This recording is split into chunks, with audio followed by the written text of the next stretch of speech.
గారు సార్ సురేంద్ర గారు అంటే సార్ చెప్పండి. వాలంటీర్ల వ్యవస్థ వాలంటీర్లు అంతా కూడా స్వచ్ఛందంగా కొన్ని చోట్ల రిజైన్ చేస్తున్నారు. దీన్ని ఏ విధంగా చూస్తుంది తెలుగుదేశం పార్టీ?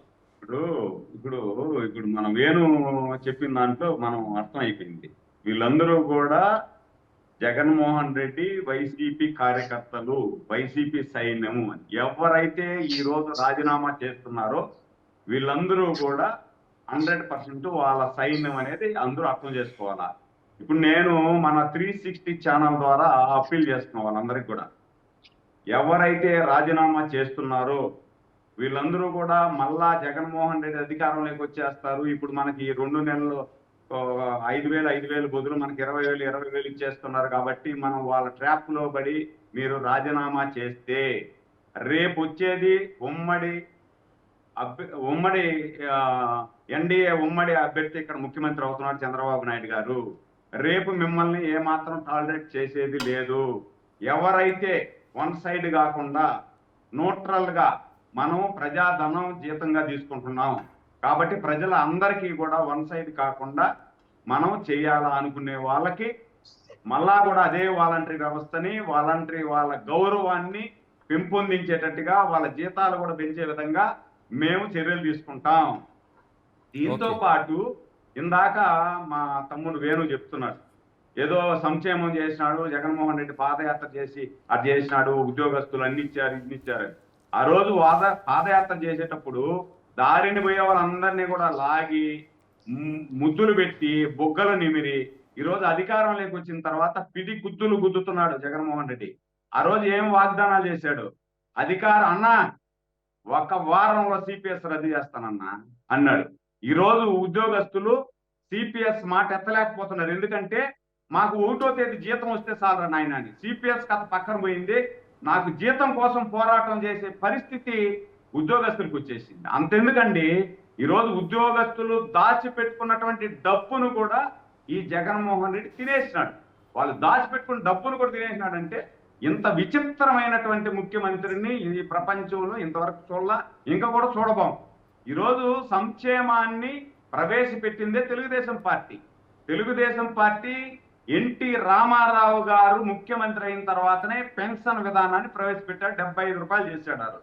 దాని తర్వాత రాజశేఖర రెడ్డి గారు, చంద్రబాబు నాయుడు గారు వీళ్ళిద్దరి పరిపాలనలో అది 200 అయింది. ఆ 200ని 2014లో 1 సెకండ్ సార్ 2014లో చంద్రబాబు నాయుడు గారు ముఖ్యమంత్రి అయిన తర్వాత 200 పింఛన్ ని 10 రెట్లు పెంచి 1000 రూపాయలు చేశారు. మళ్ళా కూడా ఇంకొక 10 రెట్లు పెంచి 2000 రూపాయలు చేశారు. రేపు మళ్ళీ కూడా 2024లో చంద్రబాబు నాయుడు గారి రాష్ట్రంలో ముఖ్యమంత్రి అవబోతున్నాడు. అయిన తర్వాత ఇదే 3000ని 4000 రూపాయలు పింఛన్ చేసి అవ్వా తాతలకు ఇంటికి తీసుకెళ్లి పింఛన్ ఇచ్చేది కూడా తెలుగుదేశం పార్టీనే. ఇంటికి తీసుకెళ్లి పింఛన్ ఇచ్చేది కూడా తెలుగుదేశం పార్టీనే. కాబట్టి కానీ ఇప్పుడు కూడా వైఎస్ఆర్సీపీ ఇంటికే కదా తీసుకుని వెళ్తుంది.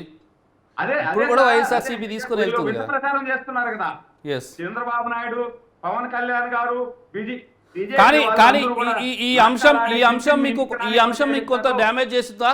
ఈ అంశం మీకు డ్యామేజ్ చేస్తుందని చెప్పి విమర్శలు వస్తున్నాయి. నిజంగా ఈ అంశంలో మీకు ఎటువంటి డ్యామేజ్ జరగదా?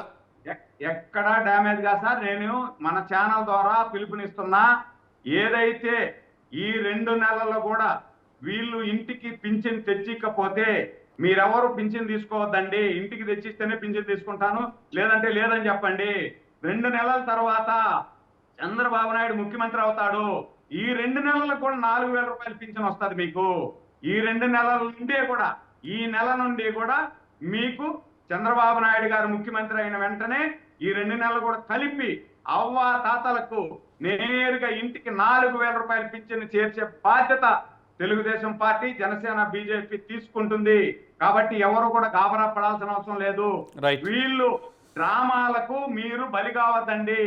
ఇప్పుడు కూడా మేము డైరెక్ట్ గా చెప్తున్నాం. ఇప్పుడు ఈసీకి కానీ అదే విధంగా ఎన్నికల కమిషనరు ఎవరైతే దానికి వ్యవస్థలో ఉన్నారో వాళ్ళందరికీ కూడా డైరెక్ట్ గా లెటర్లు రాయడం జరిగింది, ఫోన్ చేయడం జరిగింది.